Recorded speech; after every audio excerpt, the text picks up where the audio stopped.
하나님 말씀은 구약성경 창세기 43장 15절에서 22절까지입니다. 우리 같이 한 목소리로 함께 읽겠습니다. 그 형제들이 예물을 마련하고 갑절의 돈을 자기들의 손에 가지고 베냐민을 데리고 애굽에 내려가서 요셉 앞에 서니라. 요셉은 베냐민이 그들과 함께 있음을 보고 자기의 청지기에게 이르되 이 사람들을 집으로 인도해 드리고 짐승을 잡고 준비하라. 이 사람들이 정오에 나와 함께 먹을 것이니라. 청지기가 요셉의 명대로 하여 그 사람들을 요셉의 집으로 인도하니 그 사람들이 요셉의 집으로 인도됨에 두려워하여 이르되 전번에 우리 자루에 들어있던 돈의 일로 우리가 끌려드는도다. 이는 우리를 억류하고 달려들어 우리를 잡아 노예로 삼고 우리의 나귀를 빼앗으려 함이로다 하고 그들이 요셉의 집 청지기에게 가까이 나아가 그 집 문 앞에서 그에게 말하여 이르되 내 주여 우리가 전번에 내려와서 양식을 사가지고 여관에 이르러 자루를 풀어본즉 각 사람의 돈이 전에 그대로 자루 아귀에 있기로 우리가 도로 가져왔고 양식살 다른 돈도 우리가 가지고 내려왔나이다. 우리의 돈을 우리 자루에 넣은 자는 누구인지 우리가 알지 못하나이다. 아멘. 불신앙의 부작용이라는 제목으로 말씀의 은혜를 나누고자 합니다. 15절에서 15절의 내용은 이제 그들이 야곱, 아버지 이스라엘의 말에 순종한 것을 나타냅니다. 그래서 아버지가 그들에게 말씀한 대로 예물을 마련했고 갑절의 돈을 지참했고 그리고 베냐민과 동행해서 이제 애굽으로 내려와 요셉 앞에 선 겁니다. 그래서 요셉이 베냐민이 그들과 함께 있는 것을 보고 그러니까 순종한 것이죠. 자기의 말에 순종한 것을 보고 15절에서 이들은 아버지의 말에도 순종했고 그리고 요셉의 말에도 16절에서 순종한 것을 나타냅니다. 여러분, 우리가 누군가의 말을 따르고 그 말에 순종했을 때 인정을 받고 칭찬을 받고 또 거기에 대한 상을 받기 마련 아닙니까? 그래서 요셉이 이제 청지기들을 시켜서 그들을 자신의 집으로 데려가도록 했고 그리고 거기서 이제 음식을 준비하라고 한 겁니다. 그런데 이제 18절에 그 사람들이 요셉의 집으로 인도됨에 두려워했다. 그들이 두려워했다. 왜냐하면 요셉의 집으로 인도되었기 때문이다. 뭐 이런 겁니다. 직역을 하면 그런 거죠. 그들이 두려워했다. 왜냐하면 이 사람들이 요셉의 집으로 인도되었기 때문이다. 지금 사실 요셉은 이들을 집으로 들여서 함께 먹으려고 잔치를 벌이려고 이들을 집으로 데려가도록 한 것이거든요. 그런데 문제는 그것이 이 요셉의 형들에게는 전혀 다른 의미로 이해가 됩니다. 그렇게 해석이 되는 거죠. 18절의 하반절에 보니까 전번에 우리 자루에 들어있던 돈의 일로 우리를 끌려드는도다. 우리가 끌려드는도다. 그래서 우리를 이제 붙잡아서 노예로 삼으려고 하고 그 다음에 나귀를 뺏으려고 한다. 이거는 자신들의 생각이죠. 이게 지금 불신앙 가운데 있는 사람들에게서 나타나는 이런 부작용인데 믿음을 잃어버리게 되면 이제 의심하게 되고 또 그것으로 인해서 두려움을 가지게 되죠. 그것으로 인해서 이제 잘못된 해석과 잘못된 판단을 내리게 됩니다. 지금 이들은 사실은 잔치집으로 향하고 있는 거지 않습니까? 그런데 이들에게는 이 도살장으로 끌려가는 뭐 이렇게 짐승 같은 그런 처지로 이해하고 있는 겁니다. 보십시오. 그들이 어떻게 하는지. 이제는요, 아무나 주님입니다. 요셉의 집 청지기에게 가서 그 집 문 앞에서 그에게 말했다. 이들은 지금 어떤 생각이에요? 이제 요 집에 들어가면은 이제 막 하인들이 달려 들어가지고 자신들을 꽁꽁 묶을 것이고 보나마나 몽둥이질을 하면서 이제 우리를 노예로 삼으려고 할 것이다. 뭐 이렇게 생각을 한 거죠. 그러니까요. 이제는 뭐 요셉이 주가 아니라 이제는 요셉의 집 청지기가, 그 청지기가 주님이 됩니다. 예. 그래서 이제 이들이 그 요셉의 청지기에게 이제 이야기를 하는데 7번의 7개의 동사를 사용해서 말합니다. 식량을 사기 위해서 지난번에 온 거였다. 간첩 아니었다 이 말이죠. 식량 사기 위해서 왔던 거였다. 그리고 두 번째가 여관에 일어났을 때 그 일이 일어났다. 그 일이 뭐냐? 우리가 자루를 열었고 거기에 돈이 있었고, 그래서 지금 이번에 우리가 도로 가져왔고, 그리고 식량 사기 위해서 다른 돈을 가져왔고, 누가 우리 자루에 돈을 넣었는지 모른다. 그러니까 신자들이, 그러니까 예수를 믿는 그리스도인들이 믿음을 잃어버렸을 때 금세 다시 믿음이 없는 사람의 모습, 삶으로 되돌아가는 것을 보게 됩니다. 이들이 어찌하였든 유다가 그랬습니다만 아버지 야곱에게 말입니다. 이스라엘이 된 야곱이 다시 야곱의 삶, 첫 창조의 삶으로 돌아간 그 이스라엘을 뭐 질책하다시피 하면서 말이죠. 선지자적 사명을 감당한다고 복음을 전하고 그 복음 앞에서 구원의 길을 가고 있지 않은 아버지를 향해서 질책을 하면서 하나님의 뜻을 전하고 이제 베냐민을 데리고 온 이들 아닙니까? 근데 금세 이들이 여기 와서는 뭐예요? 또 자기 아버지의 그 입장에 처해 있는 거죠. 거기서 당당하게 그렇게 해놓고는 여기 와서는 또 믿음을 잃어버리는, 그러니까 믿음을 잃어버려서 두려움에 빠져버렸고, 그 두려움으로 인해서 잘못된 생각을 했고, 그러니까 이들은 이제 금세 자유를 잃어버리고 종의 자리로 내려가는. 왜요? 자신들을 지금 이제 노예로 삼을 것이라고 하는, 종으로 삼으려고 한다는 확신이죠. 이게 믿음입니다. 그러니까 이제 이것은 이미 확정된 거예요. 이들에게 있어서는. 그러니까 거기에서 어떻게 해서든지 이제 모면해 보려고 이야기를 하는 거죠. 여러분, 우리가 하나님이 우리에게 믿음을 주셔서 우리가 그 믿음을 가지고 살아가는데, 그 믿음을 잃어버리면 마치 하나님과 내가 전혀 상관이 없는 것처럼 느껴집니다. 그러니까요, 내 믿음이 사라지니까 하나님이 나를 믿어야 할 이유가 없다고 생각하거든요. 근데 여러분, 하나님이 우리를 믿으시는 그 이유는 하나님이 우리를 창조하셨기 때문이고 우리를 사랑하시기 때문이거든요. 근데요, 하나님이 창조하셨으니까 하나님이 우리를 사랑하신다라는 것이 이제 부모가 좀 되고 나서 알죠. 우리가 창조하는 게 자식 아닙니까? 자식을 놔놓고 보면, 그렇지, 내가 낳았다는, 내가 부모라는 그 이유가 무조건 이 자식을 사랑할 수밖에 없다는 것을 깨닫게 되는 게 부모가 되는 거거든요.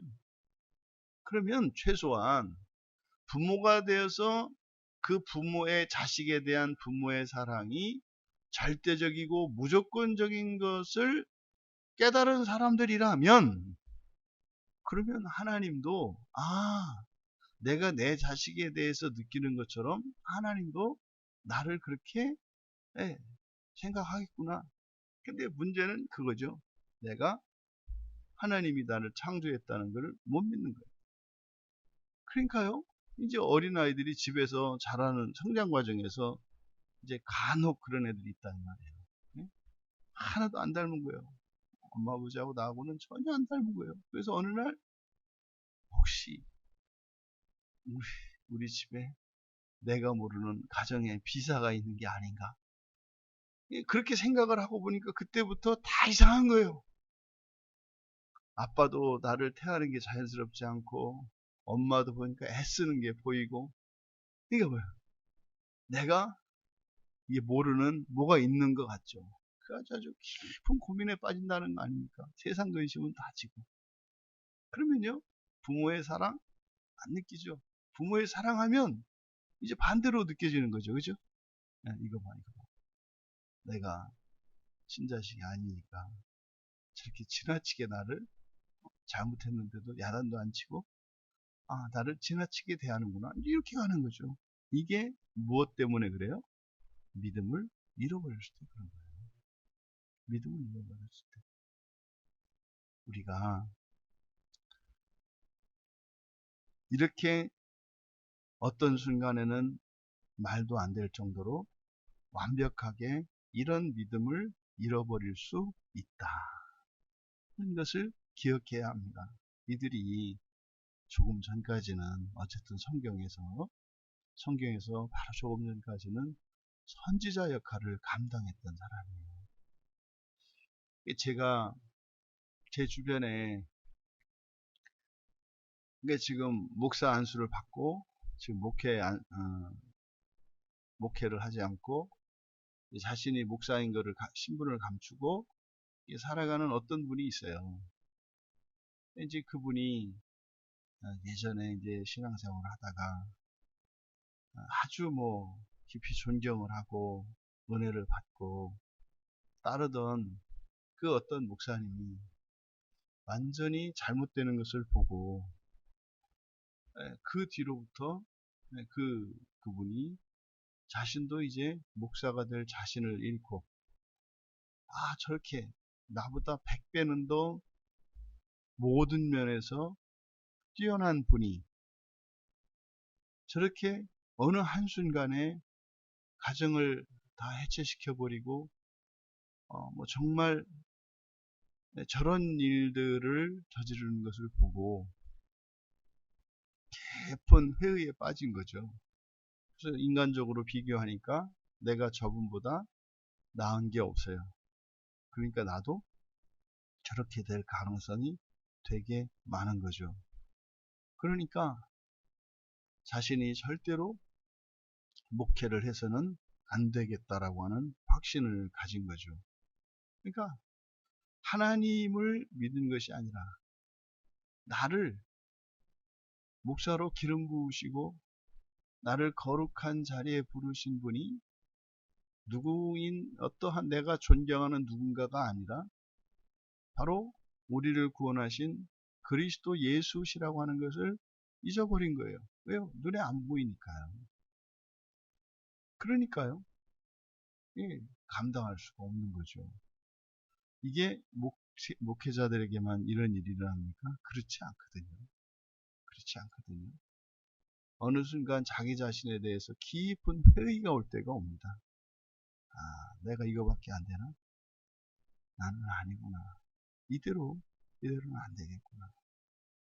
그렇게 해서 체념하고 포기하고 나는 정말로 나야말로 구원받을 수 없는 사람이구나. 이렇게 스스로 깊은 나락에 떨어뜨리는 일들이 일어나죠. 여러분 잊지 마셔야 합니다. 그래서 우리 그리스도인들이 하나님께 대하여 때로는 뻔뻔함이 있어야 한다. 바뀌면 문제라고 그랬어요. 뻔뻔함은 언제? 정말 하나님이 나를 구원하실 이유가 하나도 없다고 생각할 때, 그런 생각이 들 때, 내가 정말로 예수님을 믿는 게 아니구나, 이런 생각이 들 때, 그래서 하나님과 내가 아무런 상관이 없는 것 같을 때, 이럴 때는 뻔뻔해야 한다. 오히려 뻔뻔해야 한다. 사실은 그때 뻔뻔함이라는 게 뭡니까? 믿음의 다른 모습이죠. 믿음의 다른 모습. 사고치고 속썩이고 말 안 듣고 하는 이런 자식들이 12시 넘어서 들어가지고 자고 있는 엄마를 깨워서 밤 내놓으라고 하는 그 뻔뻔함. 거기서 우리는 굳센 믿음을 보거든요. 저것이 나를 믿기는 믿는구나. 그렇게 하면 내가 밥을 줄 거라고 생각하는구나. 그렇죠. 짜증내고 화내는 게 아니라 지금까지 밥 못 먹었어 하면서 차려내는 게 엄마 아닙니까? 하나님이 그러시죠. 하나님이 그러시죠. 여러분, 이렇게 그들이 믿음을 잃어버리고 두려움에 사로잡혀 있는 것처럼 우리들도 믿음을 잃어버리고 두려움에 사로잡힐 때가 있다. 이것은 이렇게 큰 일만 그런 게 아니에요. 하루에도 우리가 수십 번도 더 그럴 수 있습니다. 일상에서 일어나는 작은 일들 때문에 걱정이 확 몰려오잖아요. 바로 이 장면이거든요. 이 장면이에요.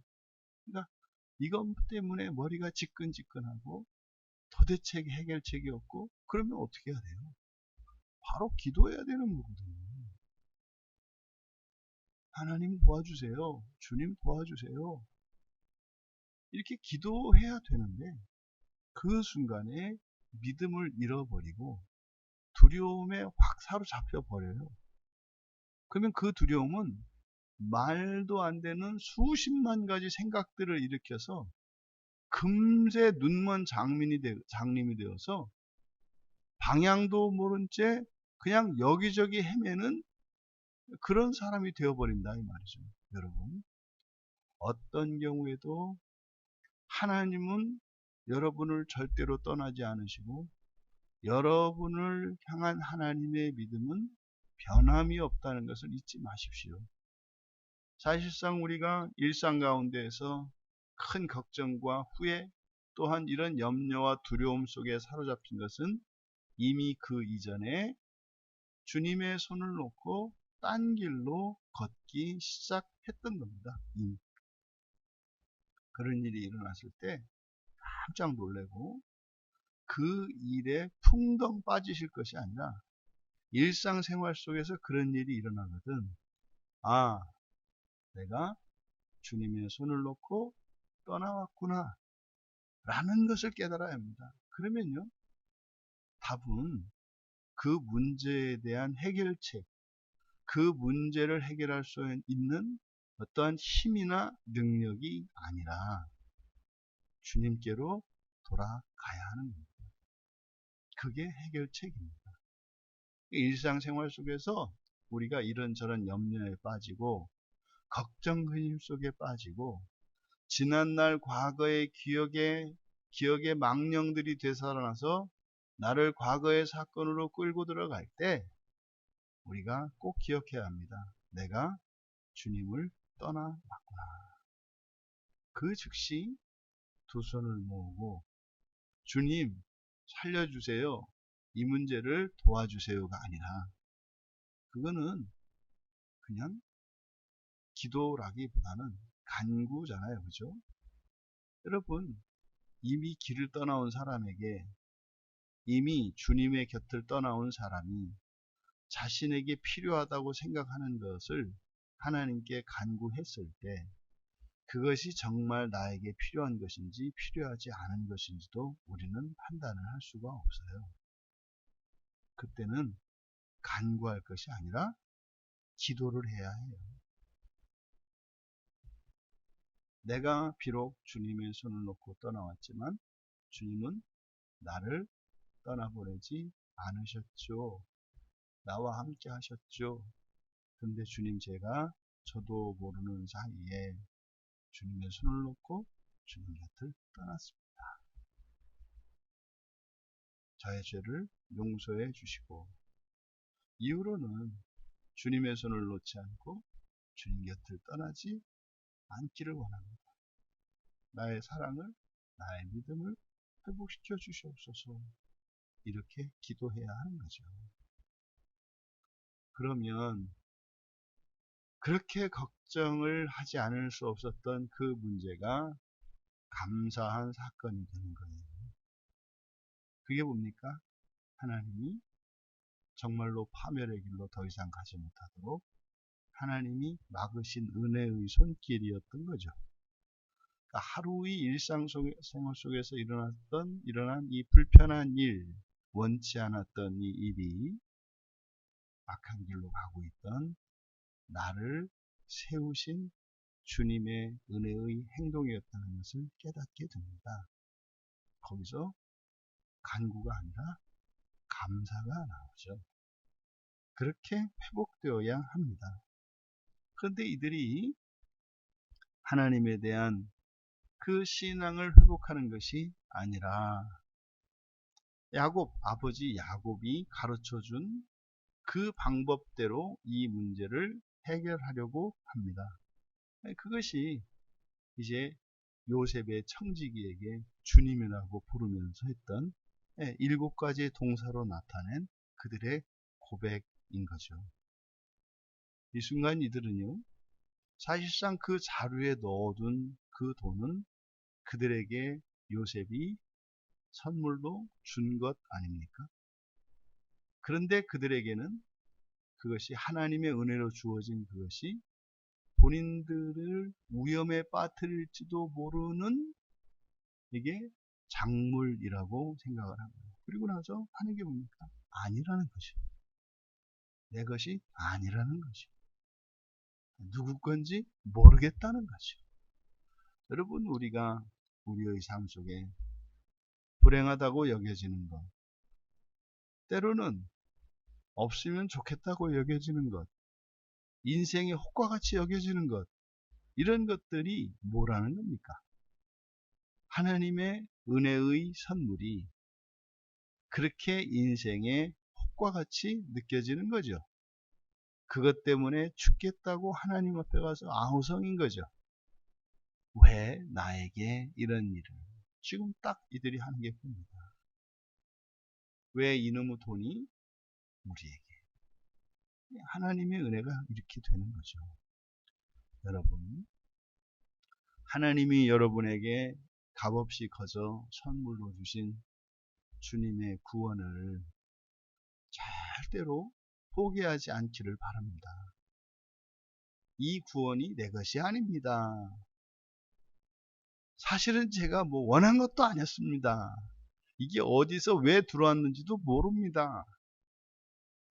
그런데 이것이 너무 나를 부담스럽게 하고 너무나 고통스럽게 합니다. 주여.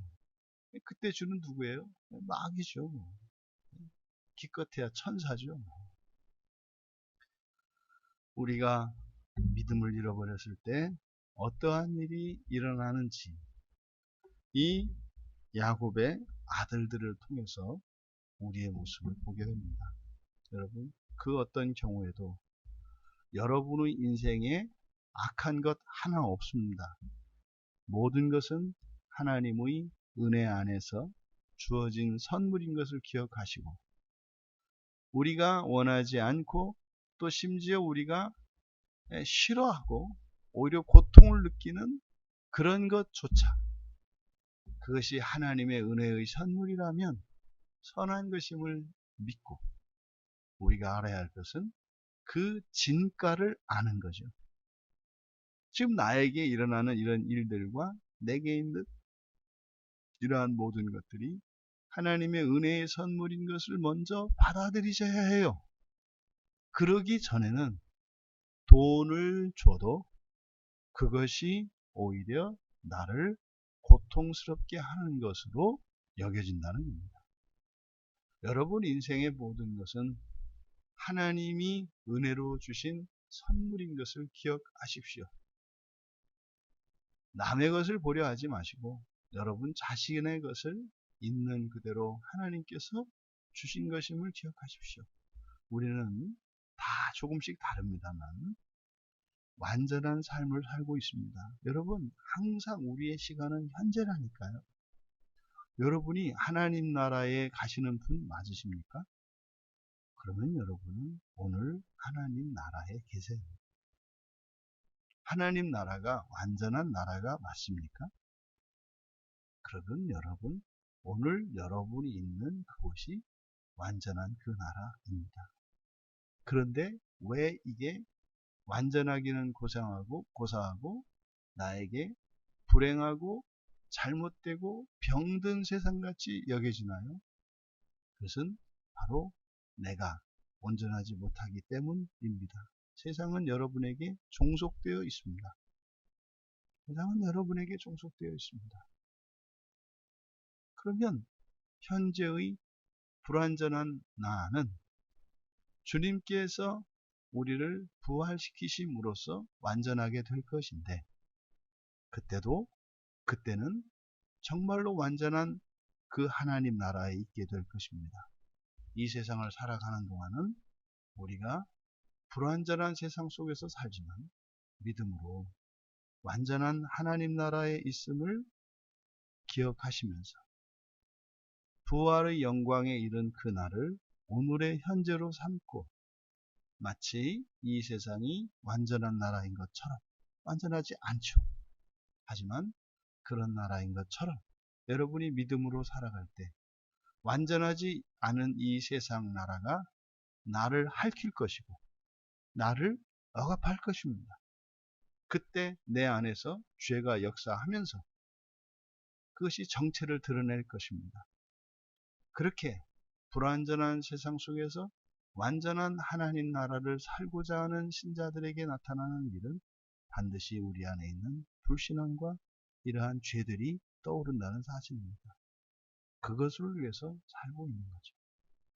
우리가 믿음을 잃었을 때 일어나는 이 일들을 통해서 우리의 하루하루의 삶 속에서 이러한 저러한 일들이 일어났을 때 그것의 진정한 의미가 무엇이고 어떻게 대처해야 하는가, 그 교훈을 얻으심으로써 더욱 담대하게 믿음으로 승리하시기를 주님의 이름으로 축원합니다. 존귀하신 하나님, 야곱의 아들들이 믿음을 잃어버렸을 때 하나님의 구원하시는 일들이 오히려 이들이 파멸의 길인 것처럼 착각하게 되었고, 하나님의 은혜의 선물조차 두려운 것이 되어버렸습니다. 오늘 하루 모든 사건 속에서 언제나 믿음을 잃지 않게 하시고 언제나 우리와 함께 하시며 사랑하시는 우리 주님을 믿고 의지하며 이 한날을 거룩함을 위하여 살아가는 복된 성도들 다 되게 하옵소서. 감사하며 예수님의 이름으로 기도하옵나이다.